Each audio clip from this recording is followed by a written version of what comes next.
week is on parenting and probably the most dominant sociological approach to studying the topic. Now, this is a particularly useful lecture, not only because this is an institution, the family, that we're all aware of, and for the most part, we've had these intimate experiences and much time spent interacting with this institution, but it's also a really useful concept for your sociological autobiography. So a number of students in the past have chosen for this to be the week that they really reflect and build on. So remember, for that final paper, the final paper for the class, you have to demonstrate your sociological imagination through reflecting on an experience or a few experiences from your own life, and then you have to connect also to a topic from class that we've covered. This is one of those topics that works well. Now, in talking about parenting, I'm drawing on the ideas of Dr. Annette Leroux. Annette Leroux is a professor, I believe, at Penn State right now. Her most famous book is Unequal Childhoods, Class, Race, and Family Life. She's also an interesting person to know about because one of her major co-authors, the person that she writes the most and does the most research with, is Professor Elliot Weiniger, who is a professor of sociology here at Blackboard. So if you're interested in education, if you're interested in parenting, if you're interested in this type of theory, Professor Weiniger is an expert on the topic. Now, in looking at parenting, what she comes to realize and what she understands and builds her argument around is this idea that different values or different ideas of what appropriate child behavior is passed down based on the class that you're part of. So basically, people from a working class or lower class we're more likely to pass on a specific set of values that we'll get to, while people from an upper class or upper middle class background would pass on a different set of social values. This is the major divide that she saw. She also looked at issues of gender and race, right? And she found there were some divisions along those lines, but the major divisions she found were along class background.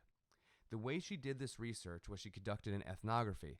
If you remember from the methods section, an ethnography is where you actually go into the actual natural setting and observe what people are doing. So in this case, she went and hung out with the families, right? So she followed around a bunch of different families and documented what they did, how they treated their kids, what activities their kids were involved in, all the different details that she could think of. Right, so that was the main focus. And you'll see in the Outliers chapter, chapter 4, Gladwell builds that chapter around Annette Leroux's concept. So he's going to give you some examples directly from the ethnography that she conducted. The reason she chose this approach and not interviews is if you ask parents how they raise their children, parents will give you perhaps the happy version, so the version they want you to hear, but you also miss out some of the details. Parents don't realize everything that they're doing, right? They focus on the things that are intentional, and it's often the things that are unintentional that matter even more, and all that stuff gets ignored. Now, when thinking about this type of approach to parenting, it's going to relate to a number of different terms that we've learned in class, right? We've talked about socialization, we've talked about norms and values, we've talked about how that relates to material and non-material culture. When we're talking about parenting here, this is an example of how that institution of the family shapes all that type of stuff. So, what did she actually find? First clear divide, again, going back to different values, was that with the poorer or working class parents, she found that they emphasized that they wanted their kids to be obedient, right? Follow the rules. They wanted them to be neat. They wanted them to be clean, and they wanted them to follow the rules. Those were the values that the parents emphasized. This is what they thought good parenting was. If their kids were doing those 4 things, then they were succeeding. For the wealthier parents, she found that there was an emphasis on creating kids that were curious, that were interested in the world, and that were self-driven. Now, it wasn't like the wealthier kids did not want those other qualities, or wealthier parents did not want their kids to have those other qualities, and it wasn't like the more working class parents didn't want their kids to have the qualities from the wealthier families, but rather these were the values that were emphasized above everything else. These are the ones that seemed most important. The other thing she found is that the idea of what good parenting is or what strategies a parent should employ with their kid came from different places based on the class background of the parents. For the wealthier parents, she found that they would go to the experts, meaning they would go to the journals, they would go to the bookstore and look for the parenting section, so they would read about what the most common practice was. And that meant ideas of good parenting shifted more often, right? In the 1980s, if you read a manual on how to be a good mom, it would be different than if you read that same manual in 1990 versus 2000 versus 2010 versus 2020. Ideas shift. Experts give different suggestions. Nutrition shifts, right? All those different types of things shift often. So the wealthier families would shift along with that advice, sometimes for the better, sometimes for the worse. What she found with the working class and poorer families is they simply passed on what their parents had taught them, right? They said, well, this is how my parent raised me. This is how I'm going to raise my kid. It was a more traditional approach. Again, for better or worse. That's one of the things that's important about what Annette Leroux is doing. She's looking at how different values get passed on. She's not saying that one is better or worse. Instead, she's saying, how do these values get passed on? Why are these the values that get passed on? And then what are the different outcomes? She came up with 2 different terms for the 2 different styles of parenting. The first term is concerted cultivation. This is the term that applies to the parenting, or that she uses to label the parenting approach employed by the middle class and upper class parents. If you look up in the dictionary what concerted means, the dictionary definition is jointly arranged, planned, or carried out, coordinated, right? So you could look at that first part of the term and say, well, basically planned. Concerted means that it was planned. Cultivation, if you know anyone who's ever had a garden or a farmer, cultivation means to grow, right? So concerted cultivation means planned growth. This plays out when you look at how parents actually raise their children from this background. If a child has some sort of talent, then you're going to try to capitalize on it, right? If your child likes playing piano and likes music, you get them piano lessons. If they like singing, you put them in the choir. You take those things that are leisure activities, whether it's a sport, whether it's music, whether it's acting, and you get them involved in a class, right? You're going to take it and you want it to grow, and you want it to be planned growth. It's not just that the kid has fun singing, it's something that you can actually get them involved in. The goal is always to develop the child. Now, along with this goal of developing the child and putting them in leisure activities, there's a few patterns that come out of this, or there's a few qualities that we can see in the parenting style. The first is, because kids are being put in organized activities, they're often socializing with kids of the same age, right? If you join soccer that's organized, you're going to be in a specific soccer league that is kids that are 5 and 6, kids that are 7 and 8, right? It's going to be, after school, you're being brought somewhere and you're going to socialize with kids from the same age range.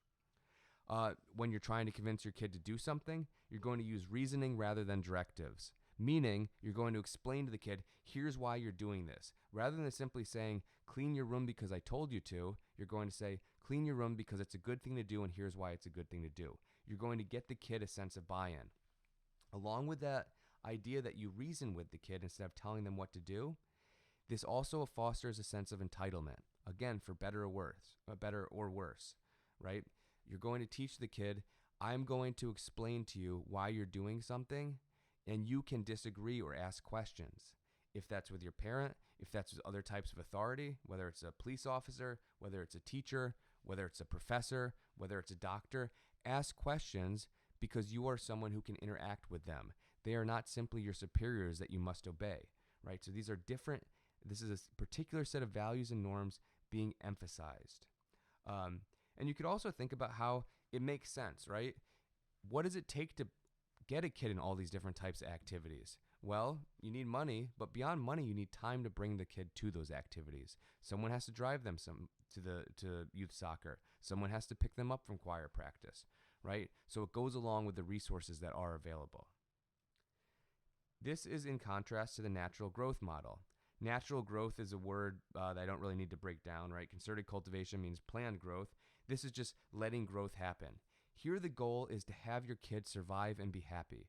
You are simply trying to provide the conditions for the kids to grow. If they're healthy, if they're doing well, everything's great, right?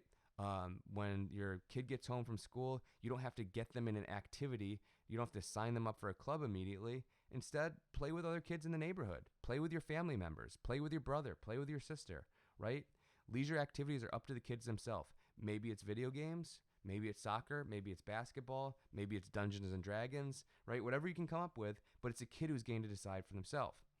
Because of this, you're socializing with kids from lots of different age range, lots of kids with many different ages, right? If your neighbor is 3 years older than you, well, that's who you play with. If the kid down the street that you meet up with at the basketball court is 5 years older than you and that's who you follow around, that's who you follow around. It's not like it's a specific cluster of everyone in the same age.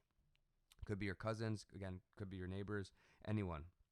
The other thing is kids often end up less comfortable with professionals, right? Because the goal is simply providing conditions for the kids to grow. Part of that is going back to values, be obedient, be clean, be neat, follow the rules. If a doctor tells you something, you listen to them. If your teacher tells them something, you listen to them. You don't question them. You don't ask why. Instead, you're just being taught, obey the thing that's happening, right? So hopefully you can start to see a contrast between the concerted cultivation model and the natural growth model. And again, all the values here seem pretty positive, but it's that two different sets of values are being emphasized. And again, you could also think about how natural growth relates to what are the resources available. Say you are a two-parent family and both parents have to work. Well, that explains why you can't get your kid to that organized activity or group right after school, right? You're working. Or say you're a single mom or single dad, right? You can't get your kid to soccer practice, or you can't get them to choir. You can't have them take violin lessons because you just don't have the time and resources to do that, right? So this goes along with what is actually available to you. She has this really useful chart in the reading. Now, I didn't make you actually read Annette LaRoe's chapter. It is available on Blackboard if you want to look at it. But in that book, she creates this chart where you can see the different qualities that go along with natural growth and concerted cultivation. And now, what I'd like you to do, I'm not going to force you to do it as in-class writing because obviously you're not in class. But what I'd like you to do is think a little bit about your own experience. How did you grow up? Which side did you fall on? If you look at this chart, which one fits with you? Does it fit perfectly? Do you fall on the natural growth model for some things and maybe on the concerted cultivation side for other things? If you don't fit perfectly, why do you think that is? Right? So these are things that you could start to do thinking about the sociological autobiography. Or maybe you want to compare yourself to neighbors down the road. Did you have a different parenting style than them? Were they wealthier than you? Were they poorer than you? Did that explain it? Was there something else? One of the things that she doesn't talk about is the power of geography. If you grow up in a rural area, you're probably going to have a different experience than if you grow up in a city. How does that affect these two columns? So what I really want you to start thinking about is both yourself and people around you. How does that go along with her findings? The other thing that we need to think about is how does that affect your interactions as you get older, right? You're all in a situation now where you're interacting with doctors, teachers, professors, the financial aid department, administrators, the police, all these people who are in positions of authority. If you grew up in that model of natural growth, you are less accustomed or you are not socialized into a position where you are as good at pushing back against those people in a position of authority in a way that is actually productive, right? You were taught to simply obey, and it seems awkward to go against the authority. So maybe you either obey or you don't, but the interaction isn't as productive as if you grew up in a concerted cultivation model. Now, I can give you an example of this. Before I taught at Brockport, when I was finishing my dissertation out in Minnesota, I taught for Carleton College. Carleton College is an incredibly expensive school. It costs over $60,000 a year. I think it's up to about $70,000 a year now. So very expensive. The people who went to that school, the majority of students came from the concerted cultivation background, right? They were taught to be entitled. They were taught to ask questions from authority. Whenever I handed back a paper, whenever I handed back a quiz, I would get questions from students. If they got a B+, they would ask why it wasn't an A-. If they got an A-, they would ask why it wasn't an A. If they got a C, they would ask why it wasn't a B, right? There were always questions about what happened, and the assumption was I would work with that student to justify what I did. That happens at Brockport, but it's very, very rare, right? Because the idea of how you're supposed to interact with authority is different based on your own class background, based on how your parents raised you, based on the parenting style. This has potential long-term social results. In a sense, this is a mix between symbolic interaction, right, how we present ourselves and exchange meaning, and conflict theory, which is about why do some groups have more power or less power. When you work through the reading, chapter 4 from Outliers, Gladwell is giving you an example of two people who were incredibly intelligent but raised in these two different parenting styles, And as a result, one had more success because he knew how to deal with institutions and get what he wanted than the other person, just as smart, just as talented, but didn't know how to use that talent. Didn't know how to work with institutions to get those things that he needed. And as a result, the class position that they came from was reproduced. Oppenheimer came from wealth, ends up being wealthy. Langdon came from a very working class and challenging background, ended up in that same type of background. So focusing on parenting, focusing on the values passed down, but what happens as we go through a generation or two, right? What type of impact does that have? The other thing that you'll be introduced to in that reading is the work of Louis Terman. He was an early eugenicist. Eugenics was not just something that was perpetrated by the Nazis during World War II, and we have the strongest association with Hitler. The United States was full of eugenicists. It actually probably had the most in the world, right? So this idea was associated with a lot of academics, a lot of psychologists like Terman who were doing studies trying to understand intelligence and which members of the population were superior to other members of the population. Gladwell is going to explain how Louis Terman's research didn't work out the way he was planning or expected. The other thing that you will see in the readings for this week is I have you reading a very short article on adventure playgrounds.